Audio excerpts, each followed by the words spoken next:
सोलापूर जिल्ह्यातल्या मार्कडवाडीचे ग्रामस्थ हे मतदान आणि मतमोजणी प्रक्रिया जी ईव्हीएमद्वारे झाली त्याच्यावर फार नाराज होते आणि त्यामुळे त्यांनी एक लोकशाहीचा मार्ग वापरला की त्यांनी तहसीलदारांकडे तक्रार केली की आम्हाला पुन्हा मतदान करायचं आहे आणि फेर मतमोजणी तुम्ही घ्या।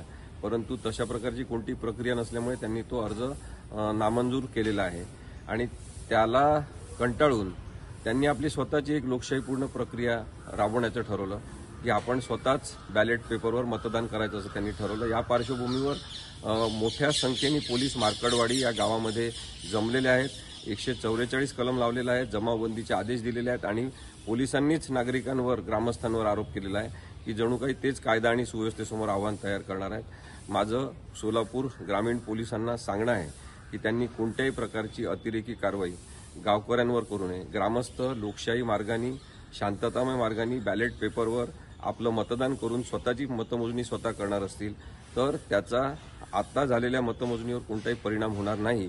परंतु लोकशाहीमध्ये लोकांना असा प्रयोग करण्याचा हक्क आहे। ग्रामस्थांपेक्षा लोकसंख्येपेक्षा जास्त संख्येने तिथे पोलीस आज जमलेले आहेत। अशा प्रकारे पोलिसांचा दबाव नागरिकांवर आणणं हे चुकीचं आहे। शांततामय मार्गाने मार्कडवाडीच्या लोकांना त्यांचा सत्याग्रह करण्याचा अधिकार आहे।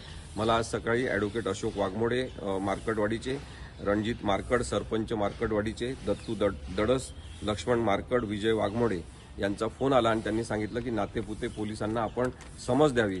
त्यामुळे मी हा व्हिडिओ करून त्या माध्यमातून पोलिसांना सांगू इच्छितो की त्यांनी मार्कडवाडीच्या ग्रामस्थांना त्यांचा लोकशाही हक्क वापरू द्यावा आणि प्रयोग करू द्यावा। शांततामय मार्गाने आंदोलन करण्याचा प्रत्येकाला हक्क आहे, त्यासाठी गुन्हेगारीकरण पोलिसांनी मुळीच करू नये।